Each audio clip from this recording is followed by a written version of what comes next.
마태복음 14장 1절로 12절 이번 본문이죠. 멸망으로 가는 산만한 이 땅의 삶, 그렇게 제목을 잡아봤습니다.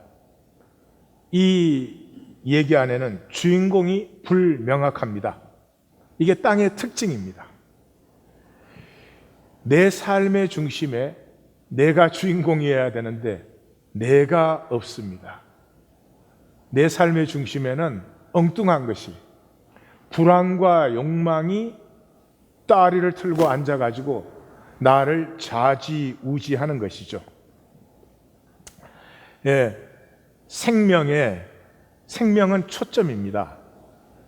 마치 아기의 동공 같은 것이죠. 아기는 생각이 없지 않아요? 그럼에도 불구하고 그 동공을 보면 맑아서 그 어머니를 보는 눈의 초점이 뚜렷합니다. 생각으로 만들어진 초점이 아니고 존재의 초점이 있는 것이죠. 그래서 아기는 아무것도 하지 않아도 충분히 그 존재 자체로 사랑스럽고 신비하고 아름답지요. 우리의 삶은 굉장히 바쁜데도 아름다움도 신비도 사랑스러움도 상실해버린 삶이 되었습니다.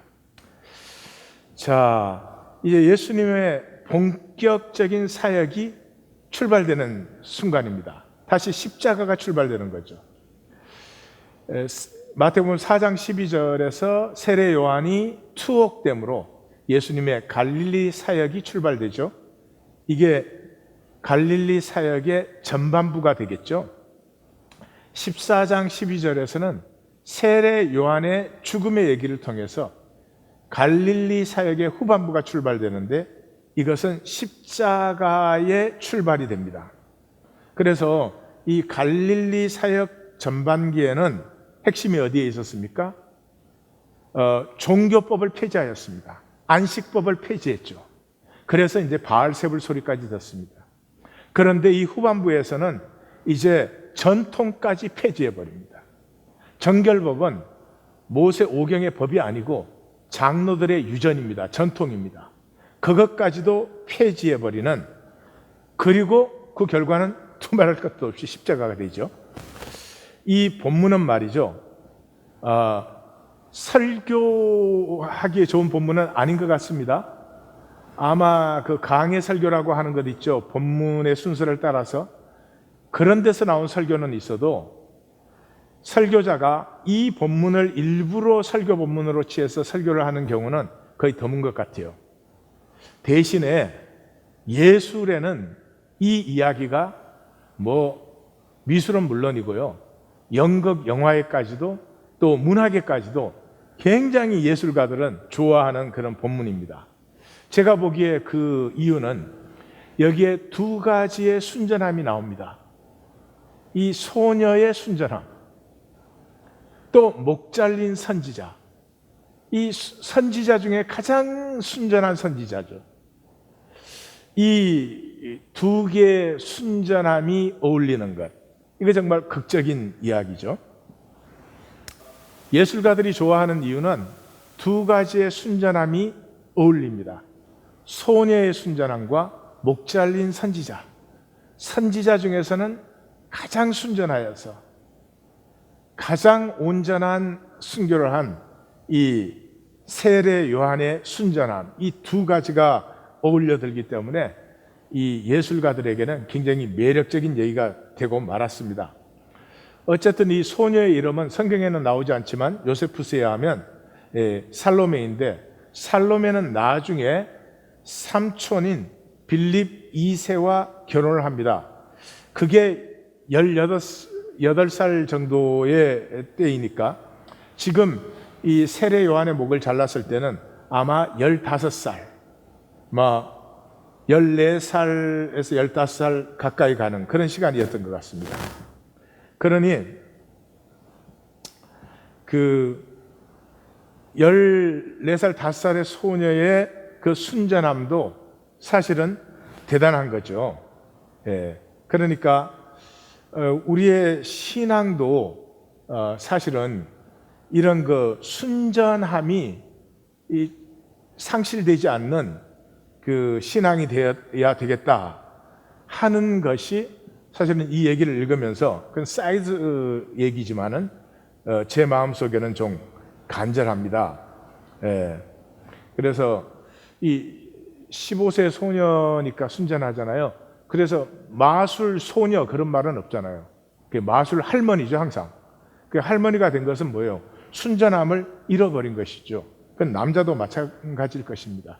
그래서 우리는 살수록 생존에 빠져들어 버려가지고 그 인간 게임에 치중하느라고 우리의 순전함을 상실하는 거죠. 본문으로 들어가서 보십시다. 헤롯의 반응으로 시작되죠. 이 헤롯은 헤롯 안디바입니다. 예수님께서 여우라고 불렀던 사람이죠.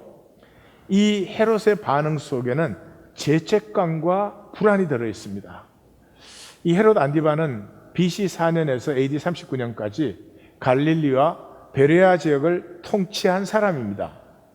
그런데 로마로 가기 위해서 예루살렘을 갔다가 그 예루살렘에 있는 동생 빌립 1세, 이 빌립 1세는 무임소, 아무런 직책이 없는 사람이에요. 그러니까 조금 무능력했던 것 같습니다.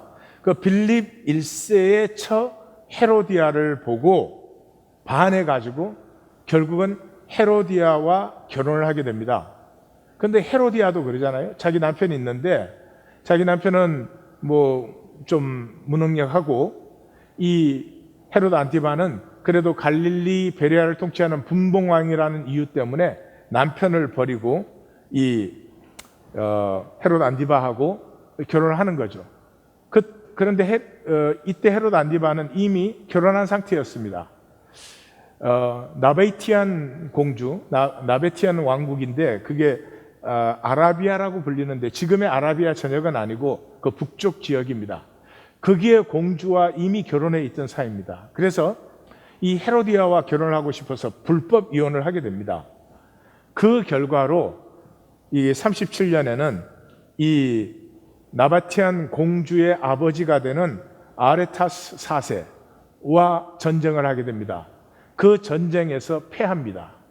패했는데 요세푸스에 의하면 유대인들은 세례 요한을 죽인 벌로 저들이 전쟁에서 패했다. 유대인들이 그렇게 말을 했다고 합니다. 전쟁에 패하고 나서 헤롯 안티바는 로마의 도움을 요청했습니다.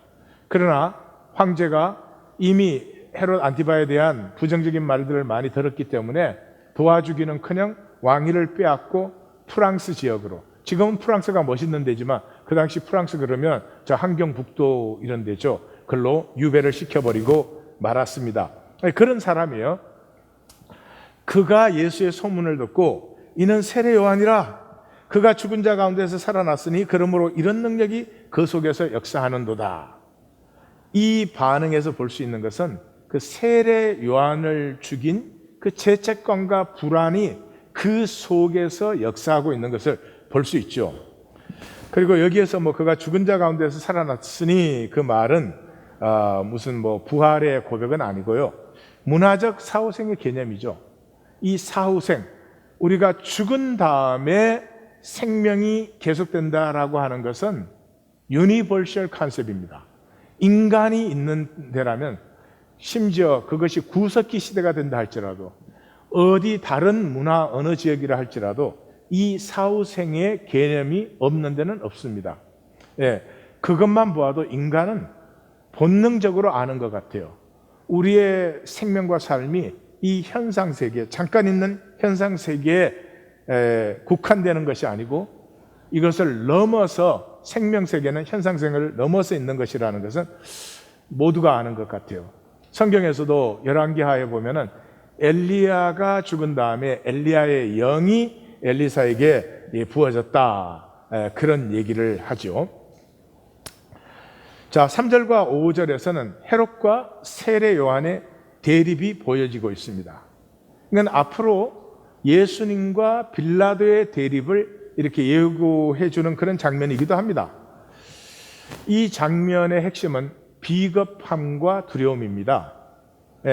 사실은 세례 요한은 뭐 자기가 헤롯을 대립한다고 생각도 안 했겠죠.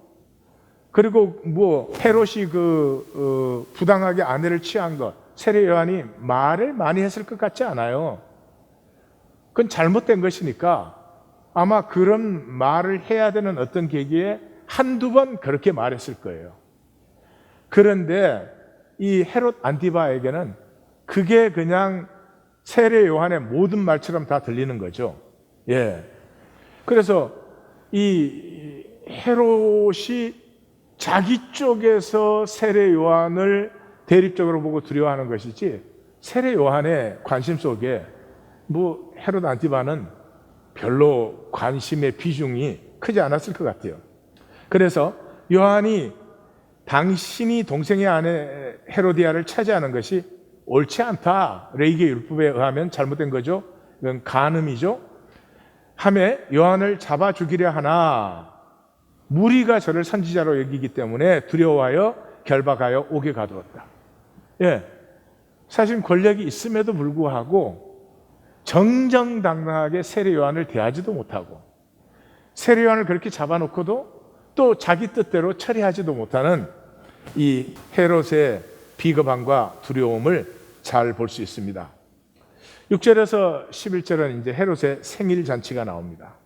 잔치 그러면 생명과 기쁨이 넘쳐야 될 텐데, 이 잔치는 죄와 죽음과 멸망이 나옵니다. 더 안타까운 것은 이 생일잔치에서는 이 소녀의 순전함까지도 악의 도구화되는 것입니다.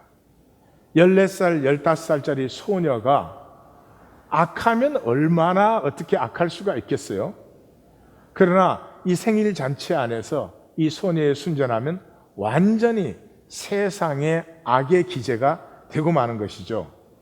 내용을 정리하면은 헤롯의 생일에 헤로디아의 딸 살로메 이 연석 가운데서 춤을 추어 헤롯을 기쁘게 하니 무엇이든지 달라는 대로 주겠다고 맹세로 약속을 하거늘 그 살로메가 제 어미에 시키는 대로 세례 요한의 머리를 소반에 얹어 여기서 내게 주소서 하니라. 그러니까 이 어머니가 딸에게 평생 가르친 것이 무엇이겠어요? 궁중 문화에서는 그거 아니죠? 여자가 그때 무슨 뭐 교육을 받았겠어요? 뭐겠어요? 어떻게 하는 남자에게 매력적으로 보이는가 하는 것을 가르쳤겠죠. 그러니까 그 춤도 굉장히 관능적으로 추는 그런 춤을 가르쳤을 것입니다. 그게 여자의 관심이고, 남자는 무엇입니까? 자기에게 매력 있는 여자를 취할 수 있는 힘을 기르는 것, 이게 남자의 관심이죠.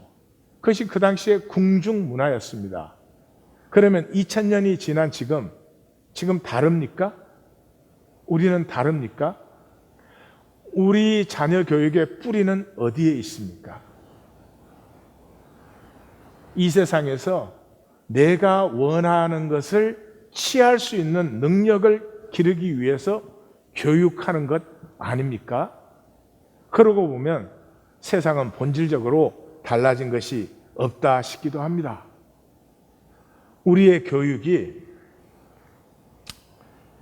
내 안에 있는 하나님의 형상, 그 하나님의 형상이 피어나는 그 나의 매력, 그 나의 매력을 피우고 그 매력에서 나오는 힘, 이렇게 내가 주장하는 것이 아니라 장미꽃이 있으면 저절로 가까이 가서 향기를 맡듯이 이렇게 매력에 의한 힘, 그런 것을 가르치는 교육이라면 얼마나 좋을까 하는 생각을 해봅니다.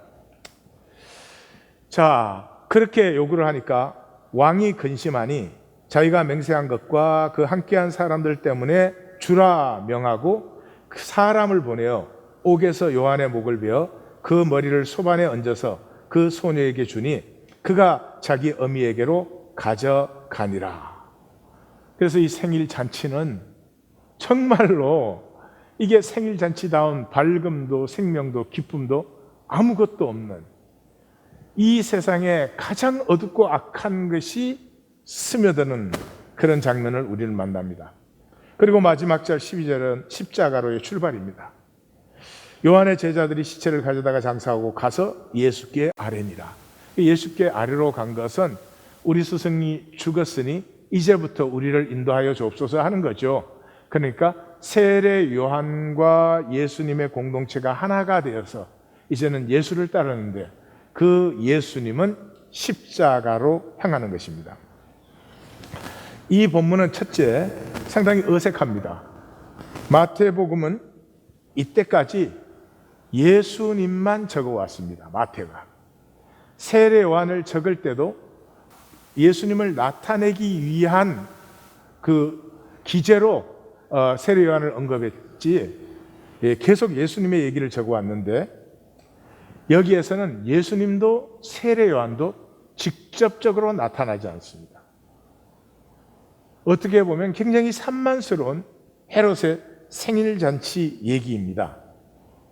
그것이 이 본문이 보여주는 것입니다. 그러므로 예수님께서 전반기 갈릴리 사역에서 그렇게 능력을 베푸시고 귀신을 쫓고 치유하셨음에도 완전히 실패한 다음에 십자가다, 올소이다 이렇게 된 것이 아버지의 뜻이니이다. 이것을 어린아이를 알게 하시는 것은 복이 있나이다. 이렇게 십자가의 길을 출발하기 전에 이 본문은 세상의 본질을 우리에게 분명히 보여주고 있습니다. 두 번째, 이 얘기는 순교 정언이 아닙니다. 순교의 기사라면 순교하는 사람의 정언이 나오게 되고요, 믿음의 고백이 나오게 되고 배교의 협박이 들어있고, 그런 가운데도 하나님을 찬양하면서 결국 순교에는 하나님의 영광이 나타나게 되어 있습니다. 그런 것이 조금도 없습니다. 이 얘기는 적나라한 땅의 생존의 민낯입니다. 산만합니다. 우리의 삶을 보십시오. 초점이 없어요. 초점 하나를 향해서 살면 모두가 자족하고 모두가 행복하고 열등의식 같은 거에 시달릴 필요가 없습니다. 그런데 세상은 우리로 모든 것을 원하게 만듭니다. 이 초점 흐트리는 기제에 사로잡히면 그때부터 우리의 삶은 산만하기 짝이 없습니다. 종일토록 바쁘지만 이루는 것이 없습니다. 사실은 바쁜 이유가 피하고 유리하기 위해서죠. 그래서 이 얘기 속에는 죄책감, 비겁함, 권력, 두려움, 정오, 순전함까지 악의 도구가 되고 멸망이 나타나는 산만스럽고 어지러운 것들이 팍 어울려져 있습니다. 이것이 땅의 삶입니다. 이것이 땅의 삶입니다. 그러므로 우리가 마태복음 14장을 넘어서 십자가로 나가시려면 현재 내 삶의 본질을 아프지만 직면해야 됩니다. 산만하고 어지럽고 바쁘고 분주하지만 사실은 피하고 가리는 것뿐이지 실제로 생명이 피어나는 그 가치와 의미는 없는 이 삶의 아픔을 먼저 직면해야 됩니다. 두말할 것도 없이 이제 이 잔치를 통해서 나눔이 확실하게 갈라지는 것을 보여주고 있죠. 헤롯의 잔치는 죄의 길입니다. 이 이야기의 흐름은 죽임을 향하여 나아갑니다. 누구 속에서? 기름진 궁의 사람들 속에서. 이 본문이 끝나자마자 예수의 잔치가 나타납니다. 이것은 십자가의 길이고 살리는 길이죠. 그 빈들의 배고픈 무리들을 먹이는 그런 길입니다. 그러므로 헤롯의 잔치에서는 그 죽은 헤롯이 보이죠. 권력을 가지고 있지만 떠내려가고 있습니다. 이 사람은 자기가 선택하고 사는 것이 아니라 자기의 위선 속에서 그 위선을 두려워하는 그 위선적인 사람들의 위선을 두려워하는 비겁함. 말이 좀 복잡하지만 그렇습니다. 거기에는 위선적인 사람들이 옷을 멋지게 입고 쫙 있습니다. 그 위선을 이 헤롯의 위선이 두려워하는 거죠. 그것이 우리의 삶입니다. 우리는 진실을 두려워하면 우리의 삶이 정말 새로워질 텐데 우리는 위선을 두려워하죠. 내가 거짓으로 만든 것, 내가 거짓으로 가꾼 것, 그것을 지키는데 우리의 두려움이 있죠. 그래서 이 헤롯은 권력을 가지고 살아있는 것 같지만 떠내려가는 죽은 헤롯이고요. 이 세례 요한은 이미 죽은 사람이죠. 그럼에도 불구하고 죽은 세례 요한이 이 역사에 계속해서 영향을 미치고 있죠. 살아 역사하고 있는 것이죠. 이런 그 역사를 여기서 만나면서 십자가로 가는 예수가 생명의 길로 가고 있는 것을 분명하게 보여주고 있습니다. 무엇보다도 저는 이 본문을 읽고 나서 피할 수 없는 질문이 하나님은 용서될 수 있는가? 예, 그렇습니다. 우리 이렇게 다 정답을 압니다. 예, 정답 말하는데 뭐 어려움이 있겠습니까? 그러나 정말로 그렇게 해서 이것이 생명의 영광을 나타내는 길이라고 해서 세례 요한은 어떻게 했습니까? 메뚜기와 석청을 먹고 약대 트롯을 입고 살았습니다. 고난에 찌든 삶, 그리고 그 삶은 참으로 잔인하고 수치스러운 죽음을 당해야 했습니다.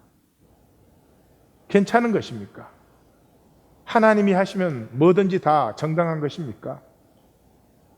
하나님 만약 나에게 그렇게 하신다면 우리는 이게 생명의 길, 영광의 길이니까 하나님 좀 힘들지만 뭐 하나님 믿으니까 문제 없습니다. 하십시오. 이러시겠습니까?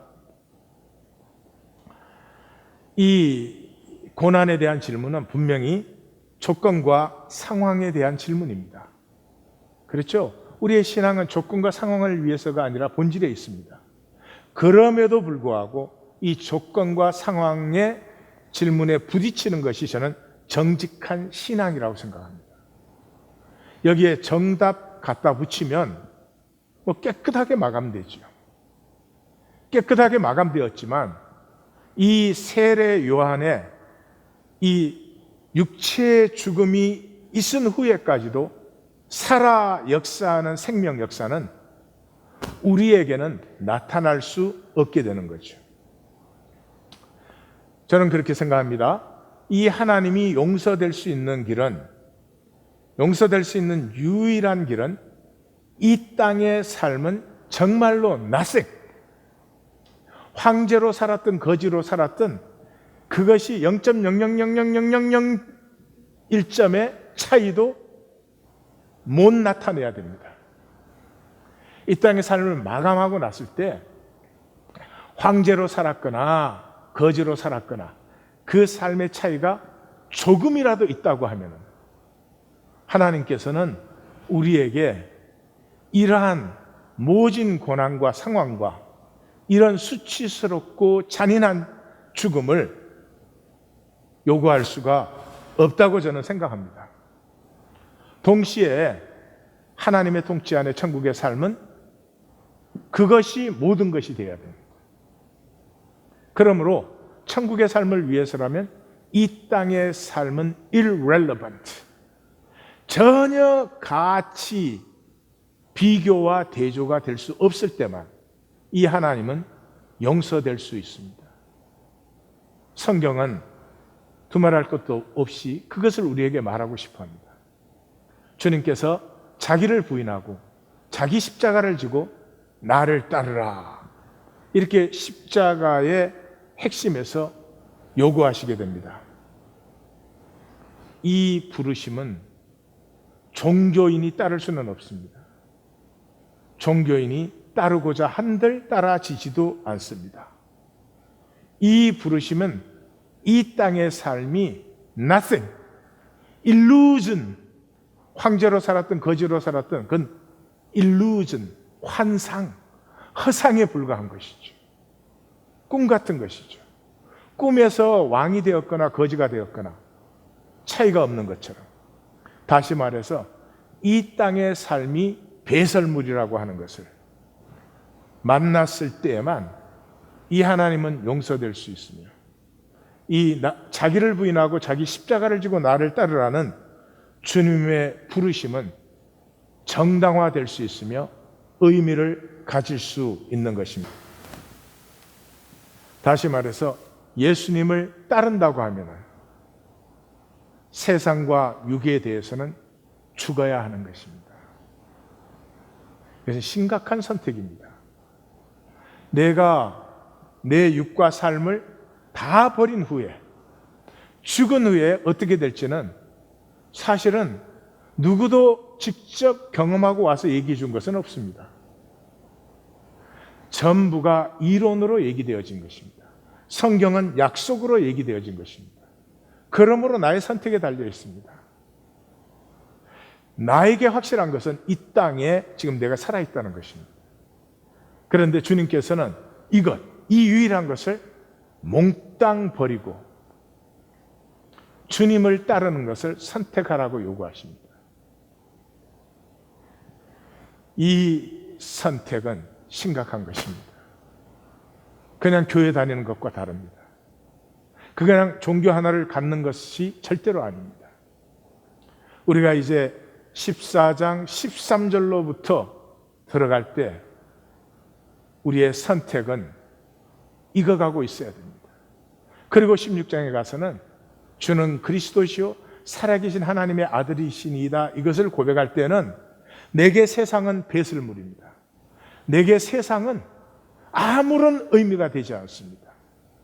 나의 모든 것은 주님이며 주님의 십자가입니다 라고 하는 선택이 되었을 때 신구약 전체 모든 성경 말씀은 나에게 진리가 되는 것입니다.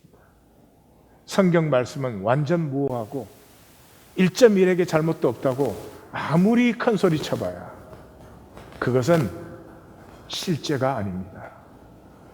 실제는 내가 나의 십자가를 지고 주님을 따르는 것입니다.